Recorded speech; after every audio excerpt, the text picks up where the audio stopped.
Bien, buenas tardes. Acaban de dar las 5 en punto, así que iniciamos este webinar organizado por Dalef e Ingeus, dedicado a poner en valor algo que está pasando en estos momentos. Mientras nosotros estamos aquí mirando las pantallas, debatiendo ya preparados, en el Congreso de los Diputados está teniendo lugar el debate que previsiblemente dará lugar a la aprobación de ese ingreso mínimo vital del que hoy precisamente venimos a hablar aquí.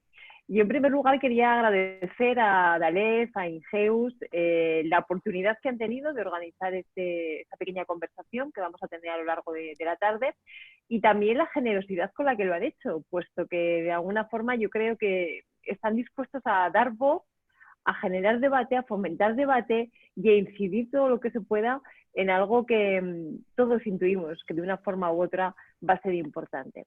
Hace apenas un año en España, de renta básica o de renta básica universal, de renta mínima, yo creo que solamente se debatía, se hablaba y se escribía en círculos académicos o en círculos muy especializados, ¿no? A nivel, me refiero, como política de Estado. Luego es cierto que las comunidades autónomas tenían diferente legislación, como todos conocemos, pero no era un debate que estuviera en la calle, no era un debate que estuviera en el ámbito político con la fuerza que sorpresivamente ha adquirido.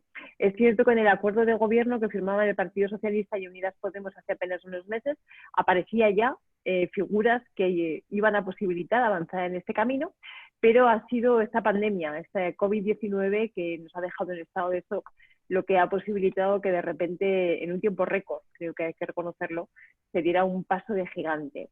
Algo que, como nos comentarán después nuestros invitados y nuestros ponentes, sabemos que es importante mucho más allá de la medida concreta, porque supone un paso adelante y una pieza clave en todo un engranaje que tiene que ver con cómo entendemos la protección social, que es tanto como decir cómo entendemos el estado de bienestar, que es tanto como decir cómo entendemos nuestras sociedades. Por lo tanto, yo creo que estamos ante un momento clave y ante algo que es mucho más allá que un instrumento legislativo, que es mucho más allá que una herramienta.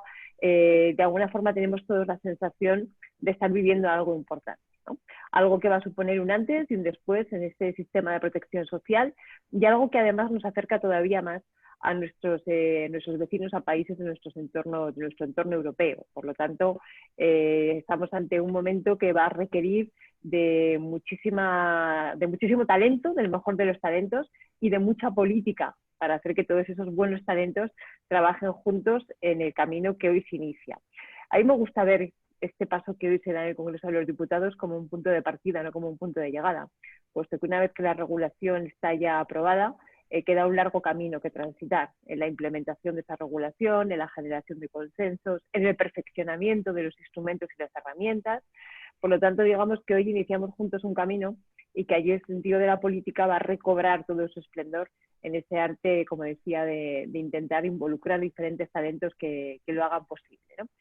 Bueno, pues para abordar todo esto tenemos hoy a unos acompañantes de lujo que yo voy a pasar a presentarles, están en la pantalla, por lo tanto los están viendo y muchos de ellos son de sobras conocidos, pero no por ello quisiera dejar de presentarles y además aprovechar para darles ya las gracias por su participación. Tenemos con nosotros a Milagros Paniagua. Ella es secretaria general de Objetivos y Políticas de Inclusión y Previsión Social del Ministerio de Inclusión, Seguridad Social y Migraciones. Milagros, gracias por tres cosas. Primero, gracias por estar aquí. Segundo, gracias porque me consta o nos consta que has dejado el Congreso de los Diputados, has dejado el hemiciclo para acudir al Ministerio a hacer este webinar. Y tercero, gracias por tu trabajo, que ha sido uno de los que ha hecho posible que hoy ese ingreso mínimo vital sea una realidad. Por lo tanto, triple agradecimiento para empezar. Nos acompaña Gregory Cascante, CEO de Ingeus y fundador de Dalef. Gregory, buenas tardes. Gracias por estar aquí y gracias por habernos liado a todos en esta, porque hay que decir, para el que no lo sepa, que Gregory es el culpable de que, o uno de los culpables al menos, de que hoy estemos aquí. Así que gracias. Nos acompaña también Antón Costas, profesor Costas, catedrático de Política Económica de la Universidad de Barcelona y presidente de la Fundación Círculo de Economía. También un doble agradecimiento, profesor Costas, por estar aquí y por todo el trabajo incansable de años y años y años hablando de desigualdad, hablando de estado de bienestar, hablando de que hace falta perfeccionar todos los instrumentos. Gracias. Y lo hago ya como ciudadana, preocupada por estas cuestiones. Muchas gracias. Y A ti. Y finalmente nos acompaña también Manuel Bretón, presidente de Cáritas España. También varios agradecimientos. Pues que Cáritas siga cumpliendo el papel que cumple, por el trabajo que estáis haciendo, esos informes FOESA que aparecen continuamente y que son el farolillo rojo con un rigor y una calidad intelectual que hace que sea una fuente fiable para dar una radiografía de cómo está el panorama y que muchas veces han sido de los pocos elementos que ha habido para ver por dónde iba la sociedad española en esa parte que es más invisible de esa sociedad española. Y gracias también, Manuel, por estar aquí esta tarde con nosotros. Así que hechas las presentaciones, gracias.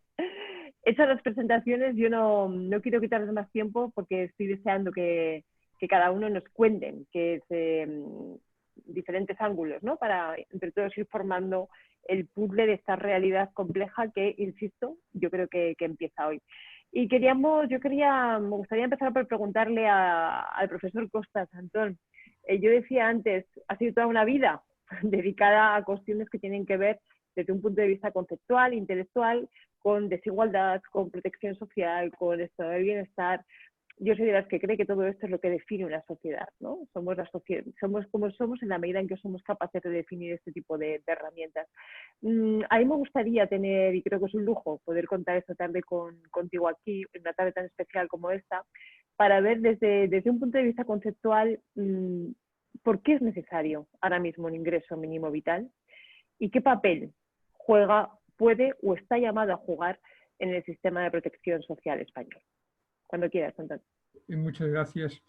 Esto es un placer, además de un honor, participar en esta reunión. Tengo una sensación extraña con estas fórmulas de que al no verle la cara y los ojos a las personas que tengo enfrente, además de a vosotros, me produce siempre una sensación extraña, al menos en el arranque, en el comienzo, ¿no? Vamos a ver. Primero, una especie de, dado que la secretaria general viene del Congreso, fijar mi posición, así en términos parlamentarios. Yo creo que hoy somos un país más decente de lo que éramos, ¿no?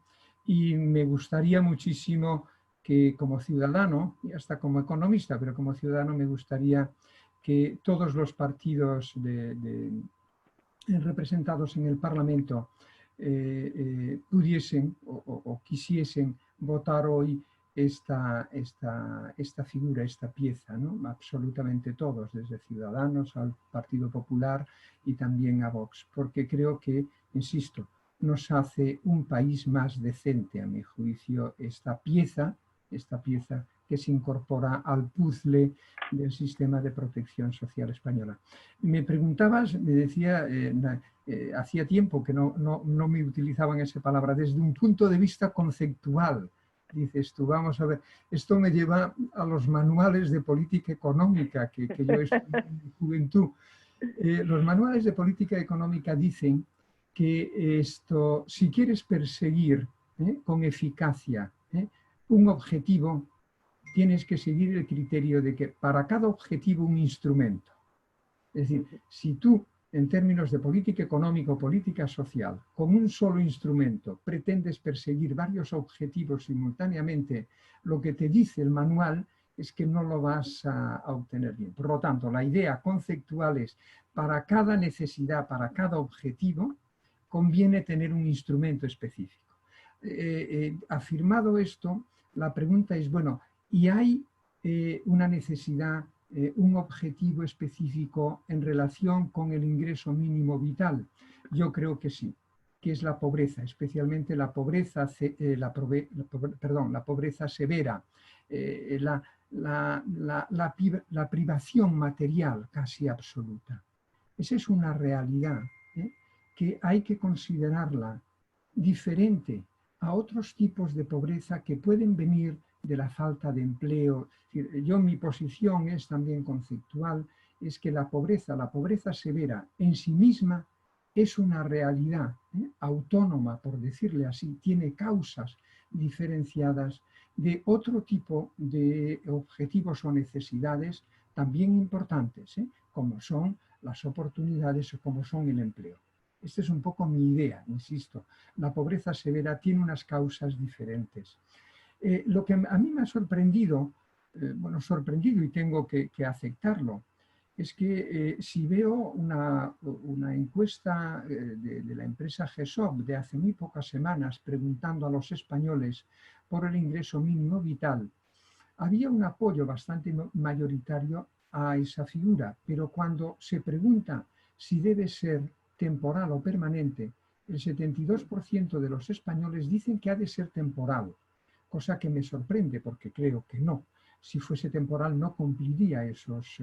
Y en segundo lugar, porque cuando se pide también opinión acerca de si ha de ser condicionada o no condicionada, un 80% de los españoles dicen que es condicionada, que ha de ser condicionada. Por lo tanto, hay un estado de opinión, un clima de opinión que, por un lado, siendo sensible a la pobreza, sin embargo, la forma, a mi juicio, de abordarla no es muy acertada, digamos así, Cristina, desde el punto de vista conceptual. Desde el punto de vista conceptual. Es muy fácil. ¿Por qué motivo? ¿Por qué motivo? Hazme en algún momento una señal de que estoy llegando a mi tiempo, porque he perdido no sé a qué hora comencé y ahora... Te quedan 3 minutos, o sea que tranquilo. ¿Cuánto? 3 minutos. 3 minutos. Mira, en Estados Unidos es tradicional considerar que el éxito de una persona es el resultado de sus méritos y que las personas que son pobres es que no tienen méritos.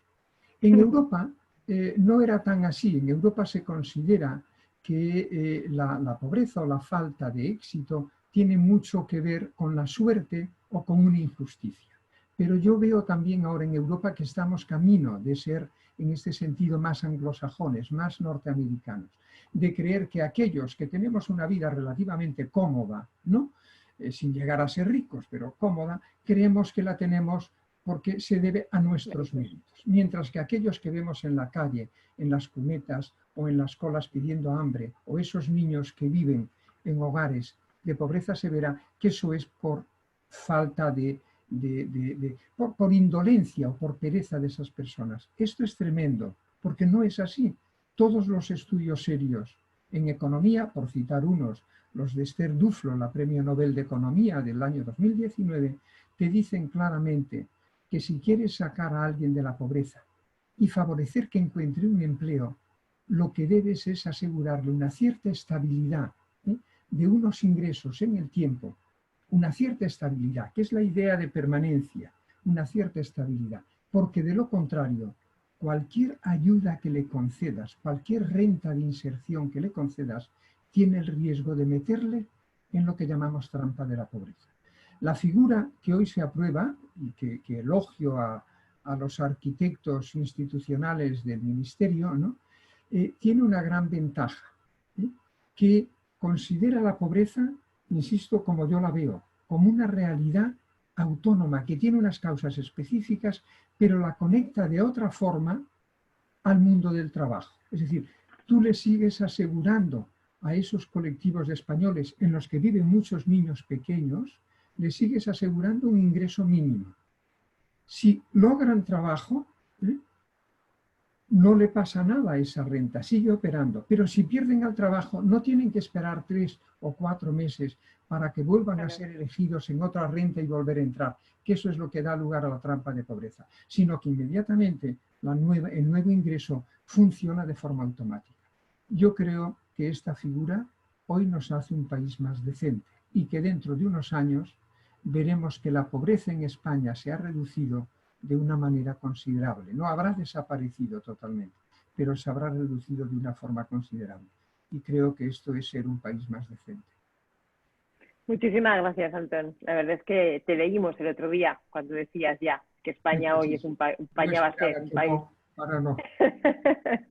Va a ser un país más decente y efectivamente yo creo que es la sensación que tenemos todos, ¿no? Que hoy como sociedad somos, o estamos a punto, somos somos ya un país más decente. Sin embargo, hace falta seguir, yo creo que explicando, y hace falta seguir haciendo pedagogía para profundizar en el debate. Esas encuestas que comentabas, yo creo que ahondan, ¿no?, en la idea todavía de la culpabilización del pobre, de que el que es pobre es porque algo ha hecho mal, porque es vago, porque... Y efectivamente puede que estemos en estos momentos barridos de cierta ola de meritocracia, que por parte de Estados Unidos se está viendo ya muchos de los problemas que genera, y aquí sin embargo lo estamos importando, ¿no? Entonces, yo A creo lo que eso, mejor podríamos efectivamente... hacer una cosa. De la misma manera que en mi época íbamos a la mili, que era obligatoria, podríamos también hacer una especie de mili nueva, que estás obligado durante un año de tu vida a ser pobre. Y después de ser pobre, entonces vuelves a dar la opinión. ¡Qué sugerente! ¡Qué sugerente! Ahí es nada. Lo vamos a incorporar al debate, efectivamente. Un año de pobreza obligada para saber qué es esto, ¿no? Tal cual, efectivamente. Bueno, vamos a continuar el debate, porque como entremos por ahí, yo creo que nos perdemos, ¿no? Y bueno, y me gustaría dar la palabra a Milagros Paniagua, porque yo creo que una vez situado perfectamente las principales líneas conceptuales, ¿no?, que nos decía el profesor Costas, y cuáles son algunos de los riesgos que todavía existen, yo creo que es un lujazo y Milagros tenerte aquí para que nos cuentes en concreto, a la hora de diseñar esta herramienta que estamos a punto de tener ya como propia, estamos a punto de aprobar, cuáles han sido los objetivos que habéis considerado como prioritarios y cuáles las principales líneas con las que habéis trabajado para que finalmente hoy esto sea una realidad. Luego te preguntaré también por lo que te queda pendiente, ¿eh? O sea que yo insisto en esa idea de que hoy empieza un camino y no acaba, pero bueno, vamos a empezar con lo que ya hoy parece que se aprueba. Cuando quieras, Milagros. Sí, ¿me oís, no? Sí, sí, sí. Bueno, buenas tardes a todos y quería daros las gracias a Dalef y Ingeus por la invitación. Es un placer compartir el panel con vosotros. Y la verdad es que el punto de partida del profesor Costas es excelente porque es así como iniciamos nosotros, nos planteamos el diseño del ingreso mínimo vital. El objetivo es doble del ingreso mínimo vital.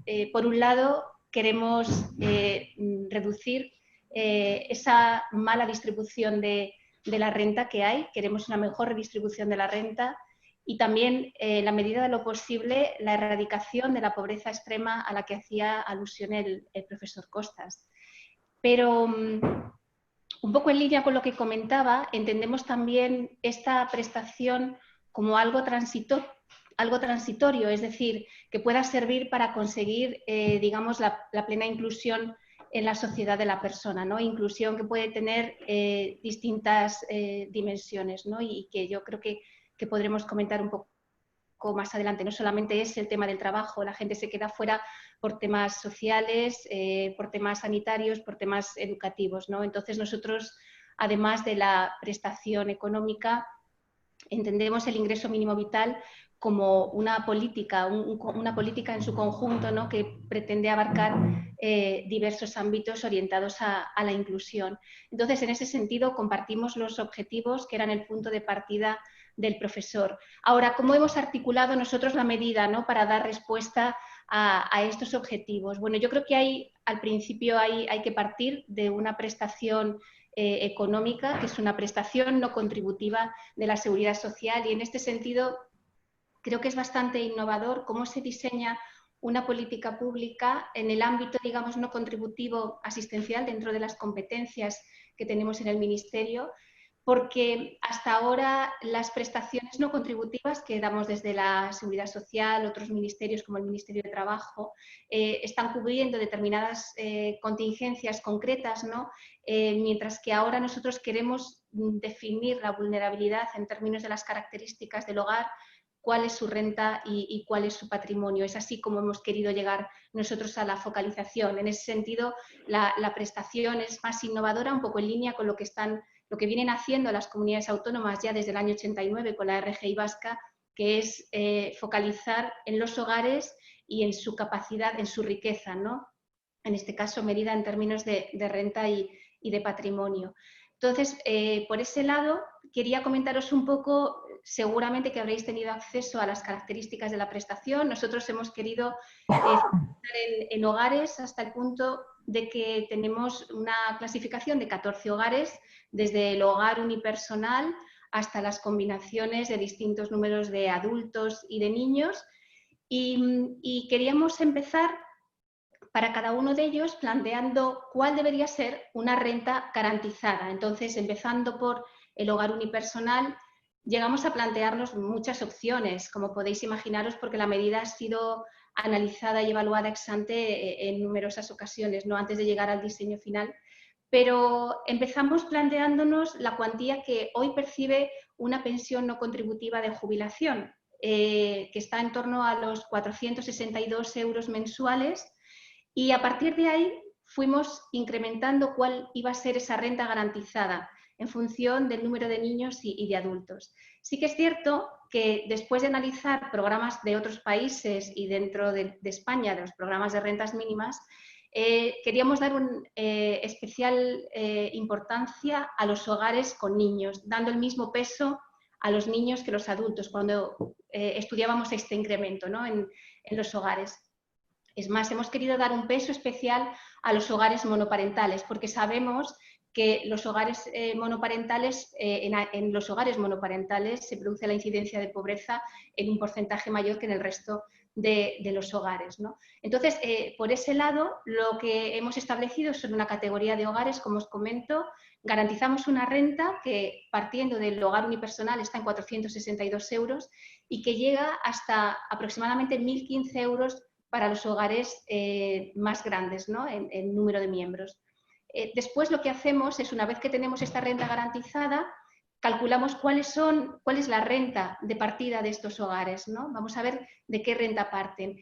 Con la idea un poco de lo que es, digamos, la renta disponible, lo que de manera regular entra en el hogar. Y en este sentido consideramos, por supuesto, rentas salariales, trabajo por cuenta ajena, por cuenta propia. Tenemos en cuenta rendimientos de capital, mobiliario, inmobiliario. Tenemos en cuenta también prestaciones.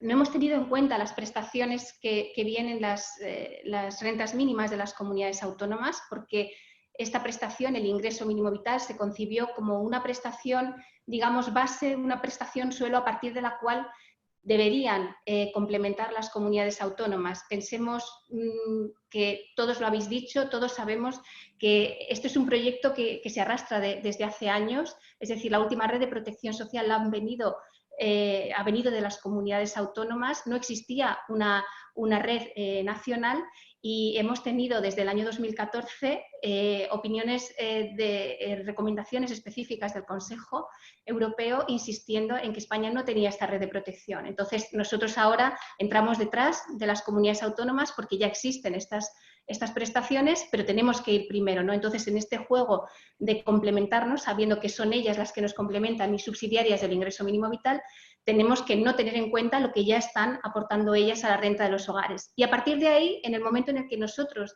tenemos la foto de lo que es la renta disponible del hogar, si vemos que esa renta disponible está por debajo de la renta que estamos garantizando, lo que hace el ingreso mínimo vital es llevar la renta que tiene actualmente el hogar hasta la renta que garantizamos. ¿Con esto qué quiero decir?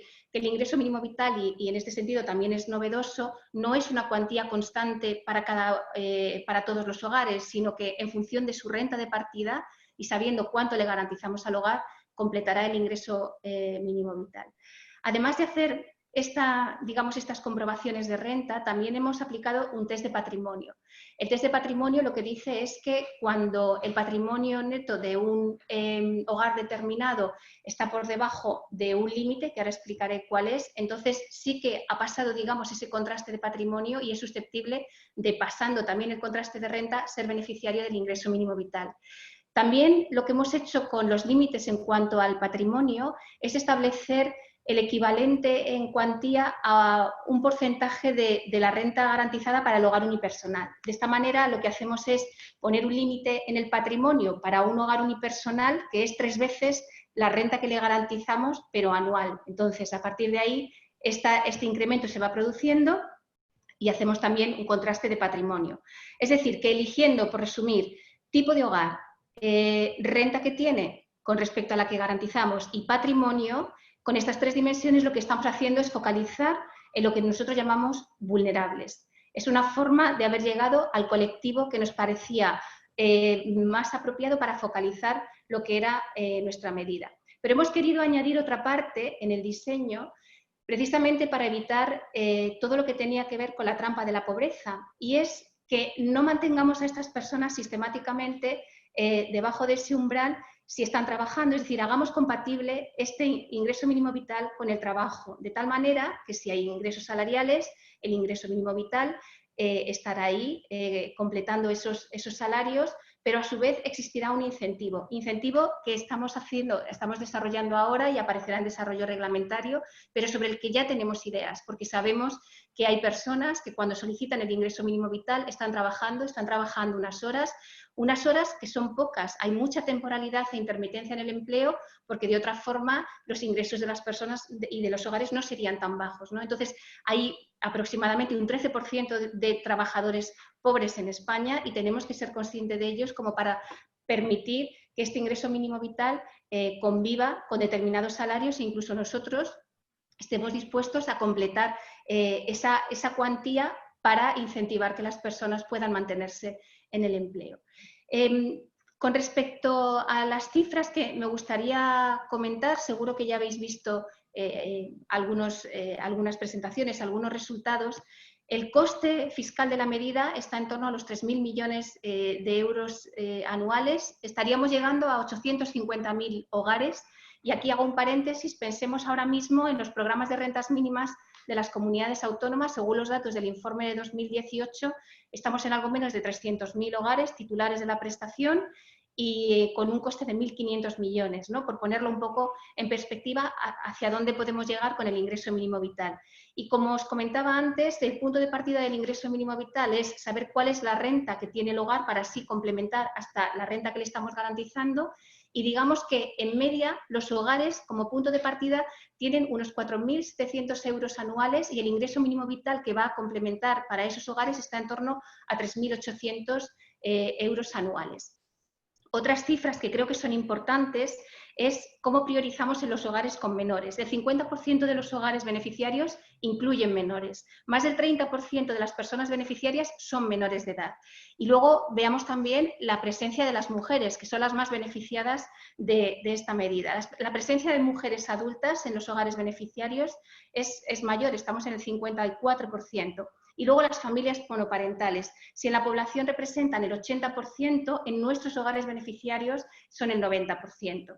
El ingreso mínimo vital, en media, estamos viendo, según las cifras que os acababa de comentar, estamos multiplicando casi por 3 las ayudas que se están dando por los programas de rentas mínimas de las comunidades autónomas. Es decir, un poco os he dado las grandes cifras, ¿no? Cómo hemos ido a la focalización, cómo metemos el diseño que está por desarrollar reglamentariamente, pero ya un poco os esbozo cuáles son las líneas principales, el incentivo al empleo para llegar a tener una estimación ex ante de estas características, ¿no? Pero más, avisadme por favor para saber cuánto me queda. Tenía varias cosas más que comentar. En realidad ya has consumido el tiempo, pero si quieres alargamos un par de minutitos más, un par de minutos solo, porque luego hay muchas cosas que irán saliendo en el debate. Así vale, que pues, si quieres acabar con las cifras... Vale, perfecto, porque son tantas cosas, varios aspectos que creo que son importantes e innovadores. Es el tema de la gobernanza. El tema de la gobernanza para poder desarrollar toda la parte de itinerarios que en muchos casos están vinculados con la inclusión laboral y social, competencia de las comunidades autónomas, de las entidades locales. Aquí, digamos que la parte que quiere lanzar el Ministerio está muy relacionado con las estrategias y la fijación de determinados objetivos de inclusión que a partir de el trabajo con las comunidades autónomas, con las entidades locales, que se materializará a través de instrumentos como los convenios, que bueno, luego podemos hablar de estos temas más concretamente, pero queremos involucrar a todos los actores que han estado participando en todos los temas de inclusión, los agentes sociales, el tercer sector. Queremos crear el sello social para que las empresas puedan colaborar con nosotros y conseguir determinados efectos a la hora de aportar con itinerarios de, digamos, inclusión o determinadas actividades que redunden en el beneficio de estos beneficiarios del ingreso mínimo vital. También tenemos instrumentos para no desincentivar, para desincentivar la economía informal. Os puedo contar después el acceso, como lo hemos planteado, lo dejo para el turno de preguntas. Y luego otro aspecto que creo que es muy importante y que liga quizás con lo que planteabas al principio, esto es el principio de, esto se ha hecho con muchísimo análisis detrás, con muchísima evaluación, y lo que queremos hacer es que la evaluación exista antes, durante y después, no solamente por parte del Ministerio, sino por parte de organismos independientes que puedan evaluarnos regularmente, por parte de la academia, y que sea una medida viva y que en la medida en la que vayamos haciendo seguimiento y detectemos problemas podamos irlos corrigiendo. Me callo aquí porque podría seguir hablando un montón de tiempo. Muchísimas gracias, Milagros. Muchas gracias por ese ejercicio de síntesis que sabemos que es complicadísimo, porque son muchas cosas, muchos elementos los que hay que poner encima de la mesa. Yo confío en que muchos de ellos van a ir saliendo a lo largo de la sesión y luego podremos tener ocasión de retomarlos. O sea que vamos a ver si conseguimos hacer el mapa de todo lo que hay ahí, ¿no?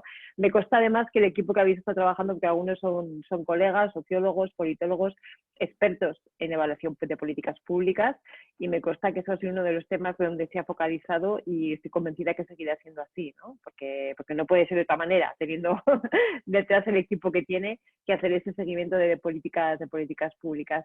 Mencionabas un tema fundamental, que es todo lo que tiene que ver con el incentivo al empleo. Y ahí le quería dar la palabra a Gregory Cascante, que decía al principio que es el culpable de que estemos aquí esta tarde, porque yo sé que desde la LEF y desde Ingeus venís incidiendo mucho en esa necesidad de que instrumentos como el ingreso mínimo vital son una pieza más, pero necesitan de ir acompañados de otro tipo de mecanismos que les fortalezcan, les hagan ser más eficaces, más eficientes, desplieguen todo su potencial, ¿no? De alguna manera. ¿Qué políticas, Gregory, y qué instrumentos también, los dos niveles, ¿no? A nivel de políticas y a nivel de instrumentos, crees que serían necesarios para que ese ingreso mínimo vital en materia de empleo desplegara todo su potencial que tiene? Muchas gracias, Cristina. Yo la verdad es que entiendo el ingreso mínimo vital como una especie de condición necesaria para salir de la pobreza. Y condición necesaria que requiere de un conjunto de políticas para que se conviertan esas políticas en condición suficiente. Entre esas políticas, por supuesto, estamos hablando de educación, en el ámbito de la infancia, estamos hablando de salud, estamos hablando, por supuesto, de vivienda, pero desde mi punto de vista estamos hablando fundamentalmente de la política de empleo. La política de empleo debería ser en gran parte la condición suficiente de esa acción necesaria que es el ingreso mínimo vital. Y en ese sentido, si quieres, Cristina, me gustaría compartir con vosotros 5 razones relacionadas con las políticas de empleo y los instrumentos de empleo por las que creo que hoy deberíamos ser razonablemente optimistas en términos de convertir esas políticas en instrumentos eficientes. La primera, no abundo en ella, lo habéis comentado, Antón lo ha comentado, Milagros lo ha comentado, es el propio diseño de la IMV, que supone un cambio sustancial en términos operativos, y es que permite la compatibilidad entre empleo, entre ingreso, entre subsidio y prestación y empleo. Ese es un cambio operativo, pero ese es un cambio conceptual, yo diría casi filosófico, que de alguna manera rompe con tabús, rompe con leyendas urbanas por las que, oiga, si usted me da una subvención, no puede trabajar, y si usted trabaja no puede recibir una prestación. Ese es un cambio muy importante. El otro día, Cristina, tú hacías mención al artículo de Antón en el periódico. No sé cómo lo decías, Antón, pero venía a ser algo así como desde la indigencia es muy difícil encontrar empleo. Sin una puerta, tú hablabas de la puerta, otros hablan del techo. Me pareció muy buena la idea de la puerta. Sin una puerta que te cobije, sin salud, es muy difícil encontrar empleo. Por lo tanto, la primera razón para ser optimistas en términos de mejorar la eficiencia de nuestras políticas de empleo está relacionada con el diseño que habéis hecho, Milagros, en el ámbito de la IMV. La segunda razón para ser optimista es que creo que sabemos cómo acompañar a las personas vulnerables en su itinerario hacia el empleo. Sabemos fundamentalmente que el acompañamiento tiene que ser profesional, no lo puede hacer cualquiera, tiene que ser gente que tenga especialización en esto, conocimientos, capacidades. Sabemos que el acompañamiento tiene que tener una dimensión muy personalizada, de cada persona requiere un tratamiento, requiere intensificar al principio, parar al final, hacerlo más leve, hacerlo ser más amoroso, ser más incisivo, tiene que ser muy personalizado, tiene que ser muy flexible. Para una persona que lleva 8 años o 7 años en desempleo, o que hace mucho tiempo que no hace una entrevista, ir a una entrevista de trabajo muchas veces requiere que se le acompañe físicamente. Y si me permitís, requiere que sea lo más holístico posible y casi lo más amoroso posible, en una perspectiva, digamos, del amor amplia, ¿no? Y eso lo sabemos no por arte infuso, ni por buenismo, sino porque tenemos datos. Manuel creo que lo puede confirmar. Llevamos unos cuantos años trabajando con Cáritas en Barcelona y en Madrid. Hemos acompañado a más de 7.000 personas y se consiguen ratios de inserción del 70% después de 6 meses de tratamiento. Alguno me dirá, bueno, pero es que eso realmente, porque Cáritas es muy flexible y tal. Bueno, vale, pues quedémonos en el 50%, se están consiguiendo en otros programas públicos. Pero sabemos que eso es posible. Yo creo que es un segundo elemento que nos hace ser optimistas en relación a las políticas de empleo. Es verdad, vale, sabemos acompañar, pero muchos de las 250 personas ahora que nos estáis oyendo dirán, ya, pero usted acompaña muy bien, pero ¿dónde está el empleo? Claro, este es un problema. Sabemos efectivamente que en los próximos meses no va a haber empleo suficiente para todas las personas que vamos a acompañar, pero también, Milagros sabe mucho más que yo de esto, sabemos que en el mes de abril se han cerrado más o menos casi 700.000 contratos. Es verdad que es un 40% del mes de abril del año pasado, pero estamos en medio de la pandemia. Por lo tanto, sabemos que va a haber empleo. Yo lo que digo es que no desaprovechemos ni uno solo de los empleos.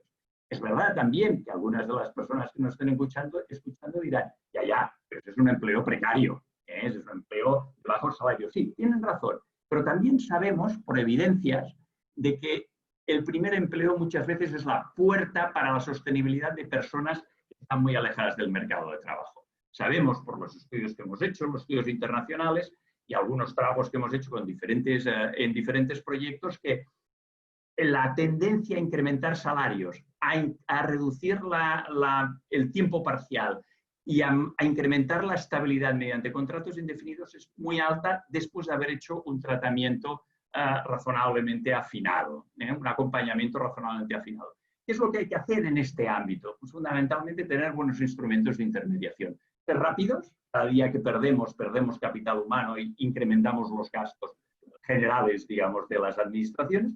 Y además de ser rápidos, tenemos que estar muy cerca de las empresas. Si en el acompañamiento tenemos que saber cómo trabajar con las personas, en la intermediación tenemos que saber cómo trabajar con las empresas. Esa yo creo que es la tercera razón para ser razonablemente optimistas hoy. Podemos aprovechar el empleo mucho o poco que haya. Pero es verdad que alguien dirá, oiga, pero ¿cuánto cuesta la fiesta? Pues la fiesta cuesta una pasta. ¿De dónde sale esto? Claro, los que estáis aquí lo conocéis razonablemente bien, pero para quien no lo sepa, más o menos en los últimos 10 años nos hemos ido gastando unos 5.500 millones de euros anuales en políticas activas de empleo. Si lo suman todo, les dará más o menos lo que nos hemos gastado en la crisis bancaria, en reflotar los bancos. Bueno, es decir, para tener órdenes de magnitud. La mitad de esos 5.500 millones nos los gastábamos el 40%. Nos los gastamos en incentivos a la contratación, que sabemos que prácticamente no sirven para nada. Lo dicen todos los estudios nacionales y los internacionales. Y el resto sabemos que hay posibilidades de mejora. No muchas, pero algunas posibilidades de mejora en formación, en orientación. Bueno, yo les hago una sugerencia. Antón antes ha hecho una sugerencia. Yo hago otra. Oiga, ¿no seríamos capaces de rascar, de ahorrar, de mejorar la eficiencia de las políticas de empleo en un 10% y liberar ese 10% para aplicarlo a los colectivos vulnerables del IMV? El 10% más o menos de políticas activas de empleo significaría poder atender a 700.000 personas con un buen tratamiento personalizado. Milagros, ahí sabes mucho más que tú, pero yo diría que 700.000 personas seguramente son las personas que podrían estar más cerca del mercado de trabajo dentro de la IMV. Corrígeme, seguro que me puedo equivocar, pero hablando de órdenes de magnitud, no estamos hablando de una financiación imposible. Acabo. La quinta razón. Si hay alguien, seguramente no los he convencido a todos, pero incluso a los que los haya convencido con estas 4 razones dirían otra cosa y tendrían toda la razón. La pandemia ha puesto de manifiesto un elemento que es brutal en estos momentos, que es la brecha digital. Como pasa cuando la marea baja y aparecen las rocas, la brecha digital ha aparecido con una roca prácticamente inquebrantable, inasumible, inabordable. Y además es cierto porque la brecha digital es una máquina de hacer pobres. genera más cantidad de pobres y a los pobres los hace más pobres. Yo no tengo una solución a eso, pero también les puedo, luego si queréis en la segunda ronda, compartir con vosotros un poco una experiencia. Hemos hecho 5 proyectos piloto en los que hemos hecho cosas muy sencillitas. Hemos repartido tablets, cuestan 100 euros. Hemos dado datos a las personas en 7-8 euros mensuales. Hemos montado un help desk adaptado a personas analfabetas, si queréis, digitales, y hemos hecho un acompañamiento en términos de capacitación digital. Los resultados son espectaculares, realmente espectaculares. Acabo. Yo creo que el complemento fundamental para el IMV en estos momentos es una política activa eficiente, y creo que, como os decía, hay esas 5 razones como mínimo para ser razonablemente optimista. Es verdad que no es fácil, pero lo que les aseguro es que Milagros lo ha tenido mucho más difícil. Es decir, es mucho más difícil montar la IMV que redefinir políticas de empleo incrementándoles la suficiencia. Por lo tanto, me parece que no es un reto inasumible. Bueno, Gregory, yo creo que vas a tener que organizar como, no sé cuántos, 8 o 10 webinars más de estos, porque cada uno de los temas que se abren daría para una tarde entera, ¿no? Estabas hablando de brecha digital y decías, hemos comprado tablets y hemos dado acceso que efectivamente es relativamente barato y vemos los beneficios que esto genera, ¿no? No quiero entrar en debate contigo ahora, ni muchísimo menos porque no podemos, pero ¿hasta qué punto la brecha digital no es la punta del iceberg de la brecha de conocimiento? Y eso nos mete unas derivadas que, en fin, que nos darían Cristina, yo para una tarde entera. Si van de retos, yo te lanzo el reto. Yo, todos los webinars que quieres, si nos coordinas tú y nos incentivas tú en todos los que quieras. Como diría mi abuela, hija mía, qué guapa estar callada. Pues eso. Pero bueno, cojo el guante. No, lo quería señalar porque efectivamente yo creo que en pocos estamos descubriendo estos días, donde está habiendo debates, yo creo, pendientes en este país desde hace muchísimo tiempo, y estoy pensando ahora en el debate sobre toda la situación educativa, ¿no?, que tenemos encima ahora mismo. Estamos viendo cómo todo este tipo de políticas están absolutamente entrelazadas y no puede ser de otra manera. Empleo, protección social, educación, la parte de la digitalización como una parte fundamental que emerge ahora, pero que tiene relación con todo lo anterior. Entonces, tenemos que ser capaces no solamente de ir dando respuesta a cada uno de esos retos, que ya es mucho, sino también de ver cómo se implican los unos con los otros, ¿no? Y de ver cuál es al final el resultante de la hibridación de todos ellos. Y me viene fenomenal esto para presentar a Manuel Bretón de Cáritas, presidente de Cáritas, porque yo creo que en Cáritas tenéis una visión muy completa de todo ese mapa de vulnerabilidades, que por cierto, vaya concepto para darle vueltas, ¿eh? Lo nombraba antes Milagros, que decía, hemos querido definir la vulnerabilidad en base a estos criterios, al hogar, a la renta, etcétera. Vaya conceptos, y además lo mezclamos también con la sociedad del riesgo, ¿eh? Y con lo que es la idea del riesgo. Pero bueno, por centrarnos, vosotros tenéis desde Cáritas un mapa muy interesante de la vulnerabilidad en España. Y yo creo que reconociendo todos los avances que se están dando, ¿no?, en los últimos meses, y que el ingreso mínimo vital es uno de ellos, probablemente todavía queden sectores de la población fuera, ¿no? ¿Qué sectores son? ¿Qué se puede hacer? Y sobre todo desde Cáritas, de una entidad como es Cáritas, ¿cuál es el rol que queréis jugar o que estéis jugando en esta materia? Y por cierto, aprovecho ya para ir dando paso a alguna de las preguntas que nos están haciendo por el chat, y además animo a que la gente que quiera plantear sus preguntas, comentarios, etcétera. Tenemos entre nosotros a José Manuel Caballol, buen amigo. José Manuel, buenas tardes, de Fundación RAIZ. Él hace referencia a las personas sin hogar, ¿no? Y dice, según el INE del 2012, a personas sin hogar, solo un 14% de las personas afectadas por sinhogarismo accedían a la cobertura de las rentas mínimas en ese momento. Dice, el diseño actual del ingreso mínimo vital, tanto para elección de hogar como por titular del derecho, como por los requisitos solicitados, no parece que vaya a mejorar a priori esta cobertura. Él pregunta, se lo dejaremos después a Milagros, él pregunta si está previsto en el desarrollo reglamentario generar excepciones o generar condiciones que aseguren esta cobertura del ingreso mínimo vital al sinhogarismo. Pero estoy convencida que desde Cáritas probablemente también tendréis alguna cosa que aportar en esta materia. Manuel, cuando quieras. Bueno, Cristina, pues muchas gracias por esta presentación. Yo creo que esto da para 12 webinars más, como tú bien has dicho. En cualquier caso, es un verdadero honor estar aquí, y además un orgullo el representar nada menos que una entidad como la nuestra, que en estos momentos figura con carácter protagonista en muchos de los aspectos que estamos tocando en el momento social en que nos encontramos. Yo creo que siguiendo con lo que proponía Antón, el concebir una mili para darle sentido a todo esto no estaría nada mal. Yo me apunto a esa idea y a ver si entre Gregory y Antón vamos preparando una mili que nos pueda sacar muchas cosas adelante. Bueno, en cualquier caso, como te decía, es un orgullo figurar como representando a Cáritas. Es una organización inmensa, como sabéis, y también has hecho mención del nuestro llamado Informe FOESA. Es una fundación dedicada a esto, nada más, a expresar con números y con encuestas y con datos la situación real. Entonces, es verdad que nos preocupa muy profundamente la situación, nos preocupa desde el punto de vista informativo o de datos, y nos preocupa desde el punto de vista real.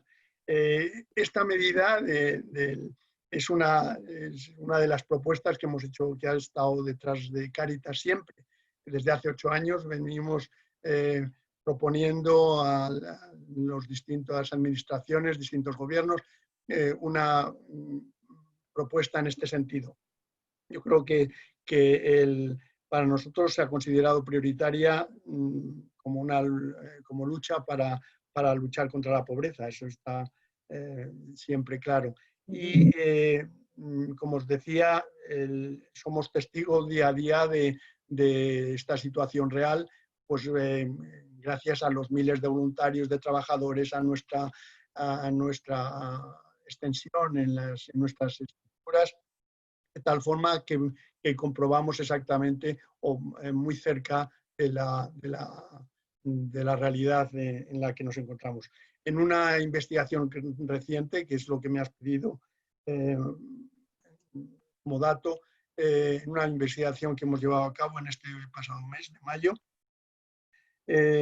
por el equipo de estudios de nuestra casa, para conocer precisamente el impacto de la crisis, pues hemos constatado que efectivamente el impacto social en los 7 ámbitos en los que hemos trabajado, vivienda, educación, etcétera, etcétera, es muy grande, y sobre todo, fundamentalmente, en la gente a la que acompañamos, que son los 1,5 millones de personas que normalmente acompañamos cada año.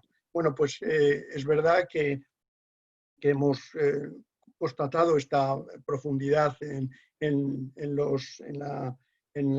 debilitamiento de la situación de muchas de esta estructura, y de hecho la paralización de una parte importante de la economía ha provocado un crecimiento enorme en el desempleo. Te vuelvo a repetir, en la parte que nosotros acompañamos.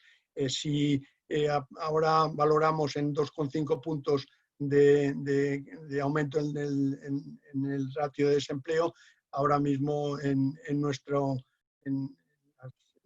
personas a las que acompañamos, ese ratio es muchísimo mayor, es de 20 puntos aproximadamente, mayor que hace 2 meses.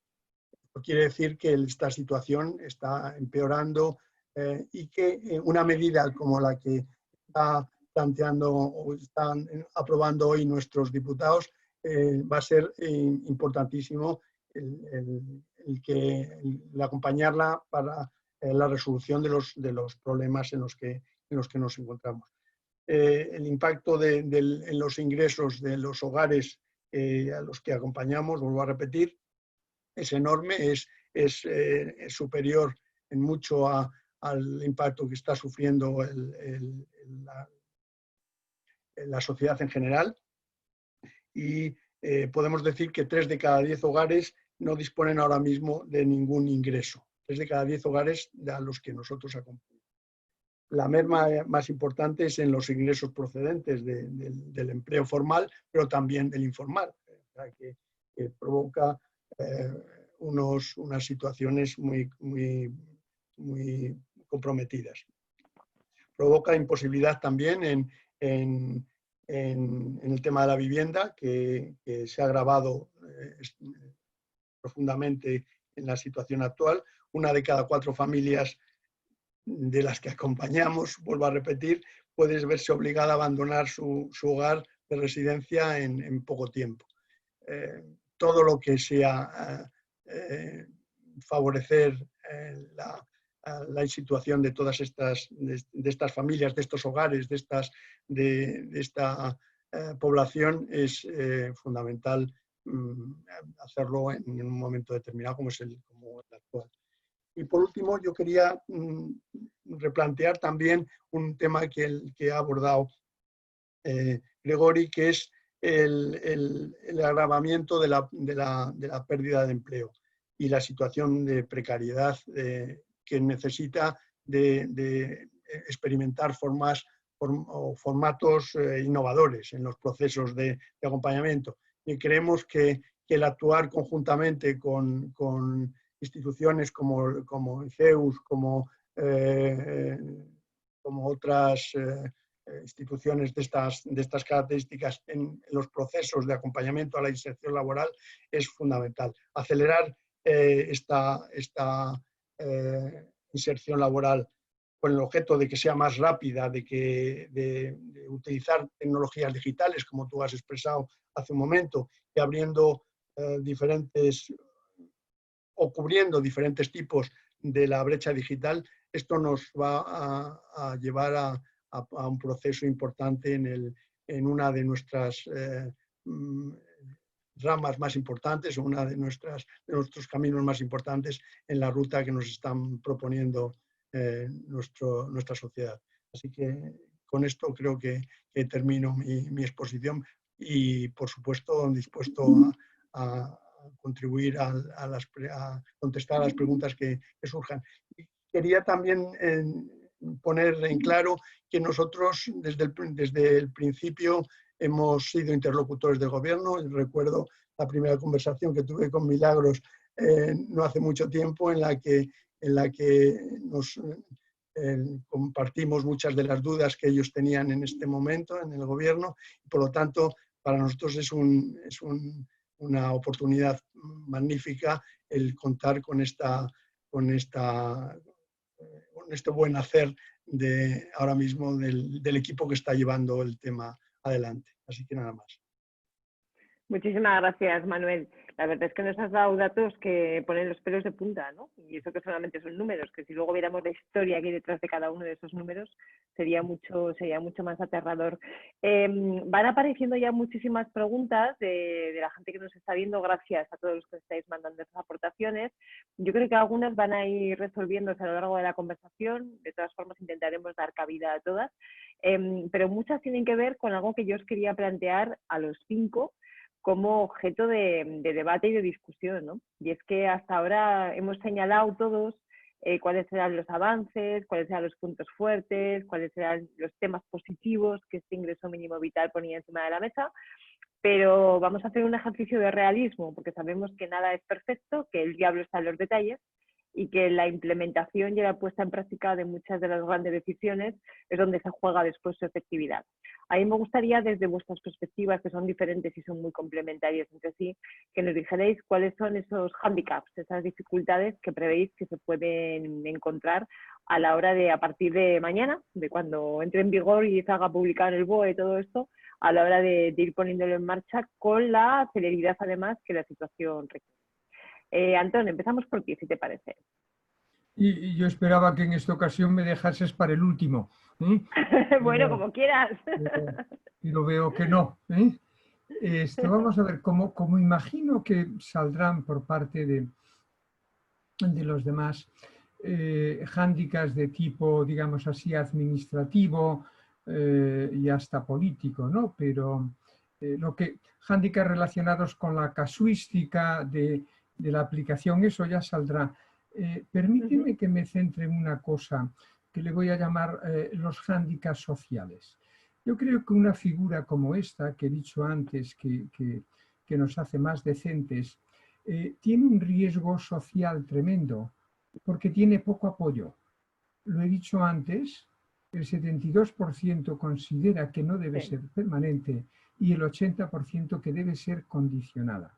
Este es un elemento sorprendente para mí y me pregunto por qué motivo en la sociedad española hay esta percepción de la pobreza. Por eso hablaba antes de una mili que te obligue a ser a vivir un año como pobre severo, ¿no? Porque creo que te cambia. De la misma manera que la mili, en aquella época en que había mili, nos hacía tener una mejor imagen de lo que era realmente España. A mí me tocó ir a Cáceres, te distribuían de un lado a otro y tú veías cuál era la realidad realmente del país. Pero bueno, dejo ahora, no voy a hacer aquí una defensa del retorno de la mili.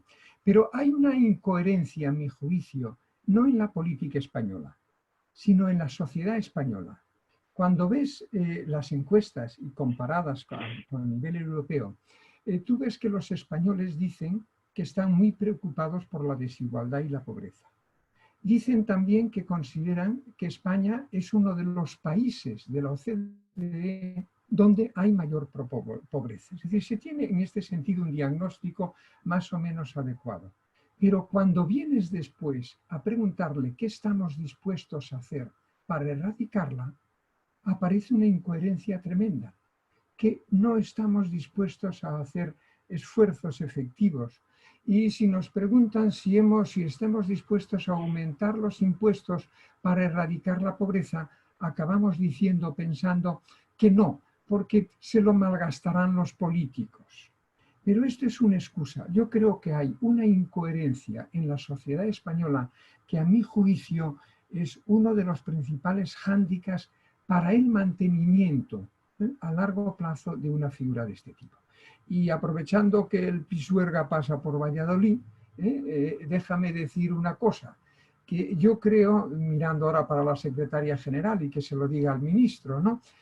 Yo creo que esta pieza que ahora ya se pone debería ser complementada a continuación, se tardará años, con otra, que es un compromiso público con el pleno empleo.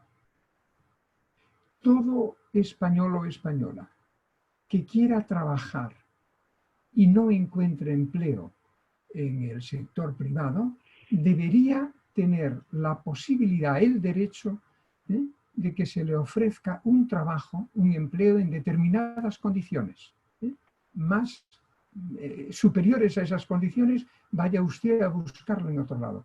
Pero esto que hasta ahora podía ser una utopía, dada esta incoherencia de los ciudadanos, de nosotros, una vez que el gobierno ha asumido con los ERTES un compromiso de permanencia del empleo existente, el hecho de que el gobierno sea el pagador de 1/3 de todas las nóminas españolas, lo entiendo como un compromiso público con el empleo existente.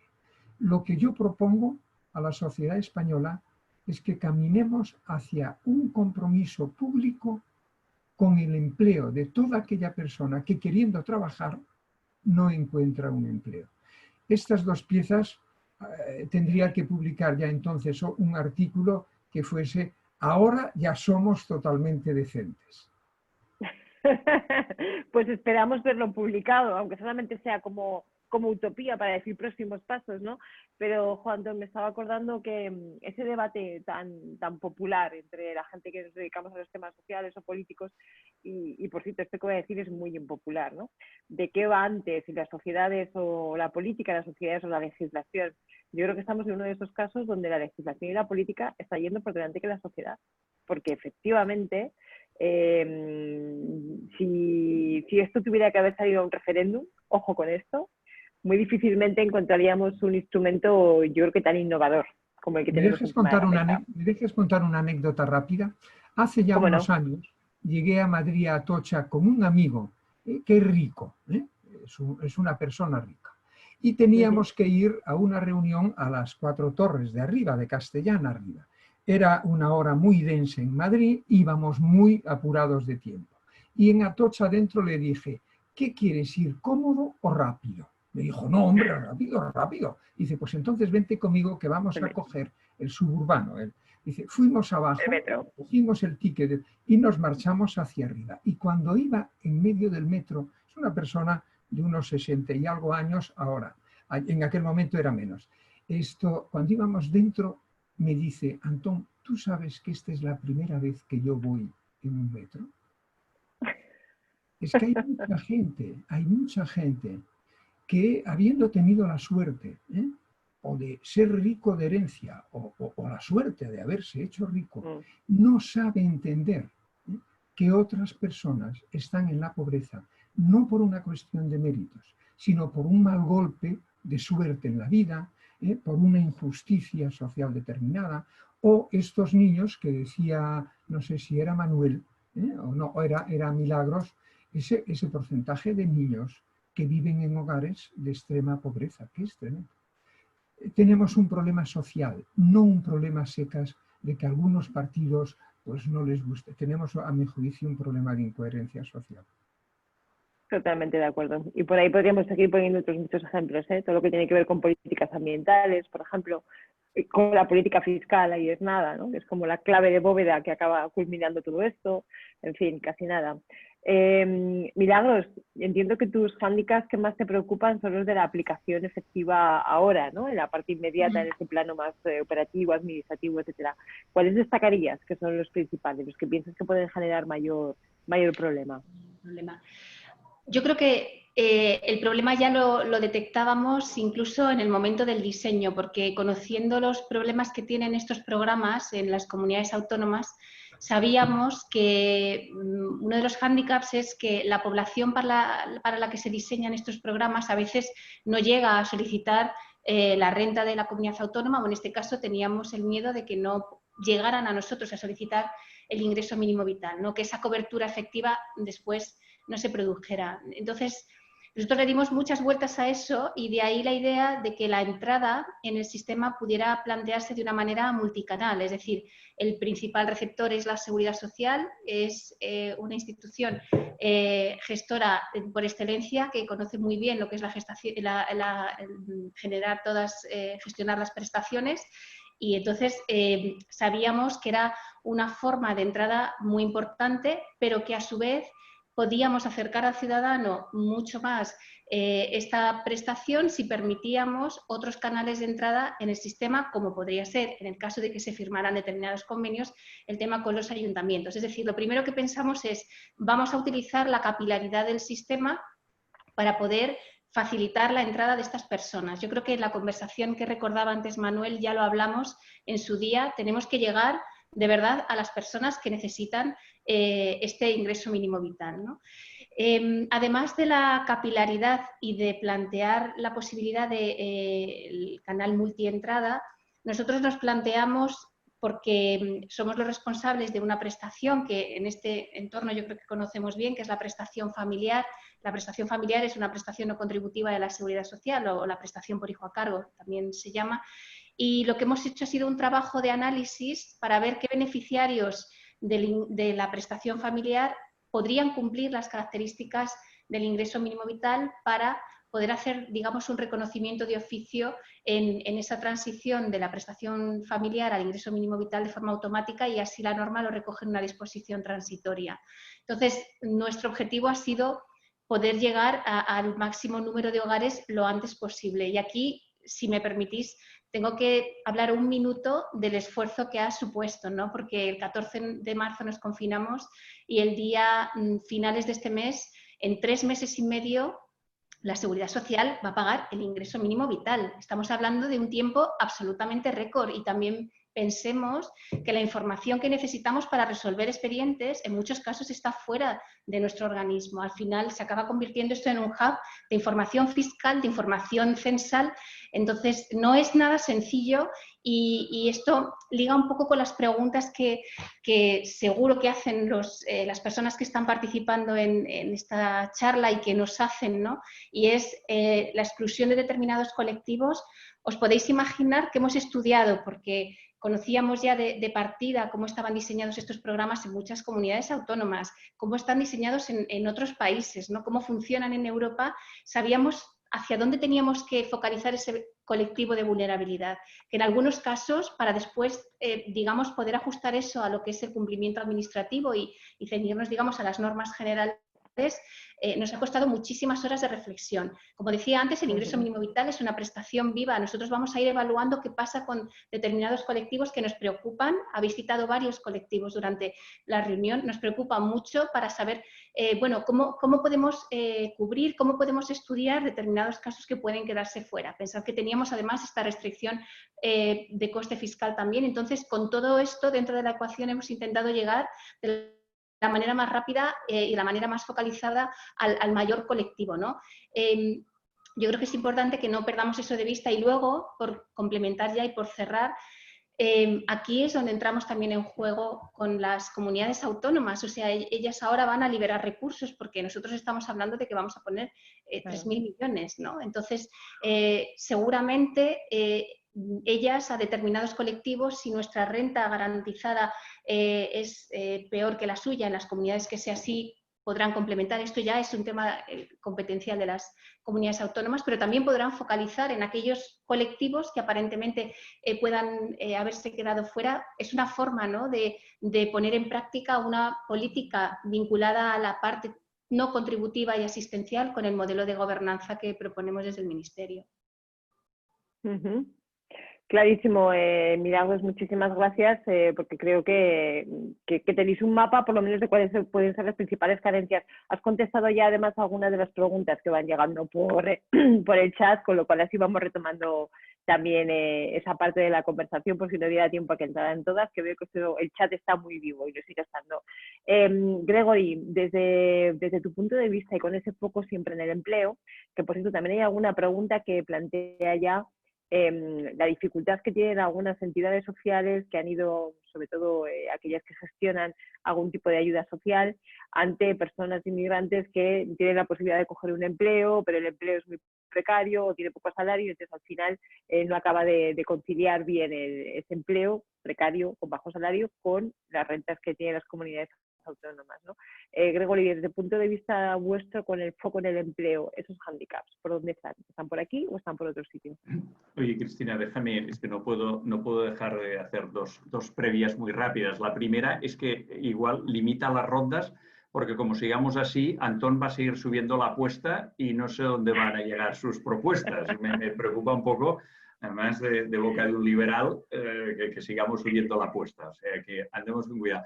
La segunda, siguiendo la línea de la Mili, dejarme contar también un pequeño secreto, lo hemos dicho alguna vez, pero en petit comité, cuando pusimos en marcha Ingeus y empezamos a seleccionar personas que hicieran de asesor, uno de los criterios que utilizamos es que una parte del equipo inicial tenía que haber pasado durante una época relevante de su vida, estamos hablando de una semana, por el desempleo. Queríamos que tuvieran la experiencia vital de haber pasado por el desempleo. Lo digo un poco en la línea de lo que comentabais, y la verdad es que nos ha funcionado perfecto. Eso ha generado en gran parte el ADN de la organización. Ha sido fantástico. Luego eso ya no ha sido tan relevante, ese criterio sí sigue, pero el ADN lo ha generado en gran medida las personas que habían pasado. Muy rápidamente, yo creo que no hay tiempo para hablar de handicap. Yo diría dos cosas fundamentalmente. La primera, desde el sosiego, desde la tranquilidad, creo que una de las cosas que tenemos que hacer es ser valientes y decir que en políticas de empleo el rey está bastante desnudo. Yo creo que es lo que hay que hacer primero. Es decir, que hay que repensarlas en términos generales y reconocer que es poco eficiente. Yo creo que en gran medida, como habéis hecho vosotros desde Seguridad Social. Es decir, obviamente no se puede decir de manera muy pública, pero el sistema falla. Por lo tanto, lo primero hay que reconocer que esto nos funciona relativamente mal. Y a partir de ahí construimos.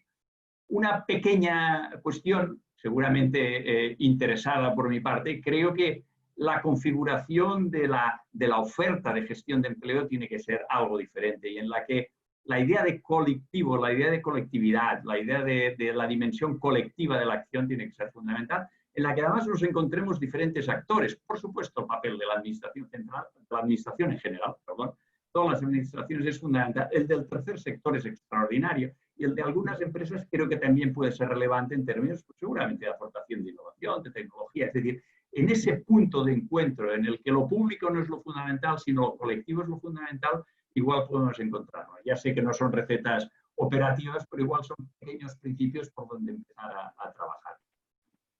Bueno, Milagros decía antes una de las palabras mágicas, que para mí son mágicas para casi todo, y desde luego para eso también, que es la palabra gobernanza. Quién y cómo toma las decisiones, con qué procedimientos, ¿no? Y hablar de gobernanza en ese tipo de políticas que tienen esa parte innovadora, creo que es fundamental. Manuel, tú desde Cáritas tienes que tener una percepción totalmente diferente de los handicaps que va a haber, porque tu ángulo de mirada es distinto.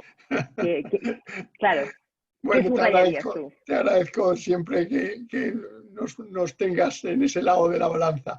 Yo creo que es verdad que vemos esos hándicaps de distinta forma, pero lo que no cabe duda es que a mí me hace enorme ilusión oír cómo estamos afrontando esta situación, este suicidio, o llámalo como quieras, ¿no? Porque yo creo que el otro día lo decía el ministro, y además de las cosas que creo que ha prevalecido a la hora de ponerlo en marcha, que es la eficacia. O sea, aquí lo que se pretende es llegar, obtener los objetivos que nos hemos marcado, y creo que en eso debemos estar ilusionados y dispuestos a acompañar en las medidas que podamos. En la experiencia de Cáritas, una de las metas de las personas en situación de vulnerabilidad es poder acceder al mercado de trabajo, porque para ellas no es solo cuestión de supervivencia, sino también y fundamentalmente de dignidad. Es un tema que no tratamos nunca, pero creo que es importantísimo. Y creo que esta es una de las claves, es de las claves con las que nosotros siempre jugamos. Es imprescindible que permita la complementariedad con el empleo. Sería contradictorio querer construir una sociedad más próspera y justa, dejando a una parte importante en una situación de desigualdad insoportable para su dignidad y desarrollo humano integral. Yo creo que en eso lo tenemos claro, nosotros aportaremos lo que podamos. De hecho, gracias a Dios, la sociedad española en este momento ha sido muy solidaria. En general hemos recibido apoyo prácticamente de todos y por todos los canales, por parte de la administración, por parte de determinados sectores, por partes de situaciones, vamos, de entes o de figuras individuales o personales, pero lo que no cabe duda es que esto nos hace creer que añadir a las 5 razones que decía Gregori, las 5 razones para el optimismo, la más importante que quizá complete todo esto, que es que vivimos en una sociedad muy solidaria. Y el pueblo español en esto ha sido siempre un modelo. Creo que esto nos da motivos para ilusionarnos nuevamente y creer que vamos a salir de esta todavía mejor, si es posible, de lo que entramos. Y creo que con esto termino. Qué bien, una visión optimista. Bueno, voy a ir dando paso a las preguntas que se empiezan a agolpar. Tenemos 20 y tantas preguntas ya aquí en el chat y voy a intentar hacer paquetitos y ir lanzándolas, ¿no? Porque además muchas van con destinatario concreto. Antón, has escandalizado al auditorio con el tema del empleo garantizado. Hay varias preguntas directas a ti que, por ejemplo, Desiree García dice, ¿está proponiendo trabajo garantizado por parte del Estado? ¿Es complementario el ingreso mínimo vital? ¿Debería implementarse en los próximos meses? ¿Cree usted que es posible? Y luego también te preguntan directamente, en concreto Salvador Busquets, director de una Cáritas diocesana, que dice que le sorprende la extraordinaria solidaridad individual, en la línea de lo que decía ahora Manuel, que existe en la sociedad española en cuestiones de pobreza y, sin embargo, la desconfianza tan importante que existe para que seamos capaces como sociedad de llegar a acuerdos sociales, ¿no? O sea, contrapone esa solidaridad entendida como algo individual, como gestos individuales, con la falta de capacidad para llegar a acuerdos sociales, siendo que formamos parte del mismo colectivo, de la misma sociedad. Esas dos cuestiones se lanzan. ¿Qué pasa con esa propuesta provocadora que lanzaba de el Estado garantizando empleo? Y, en segundo lugar, cómo entender esa aparente paradoja, ¿no?, entre la solidaridad individual y la falta de confianza en los acuerdos sociales.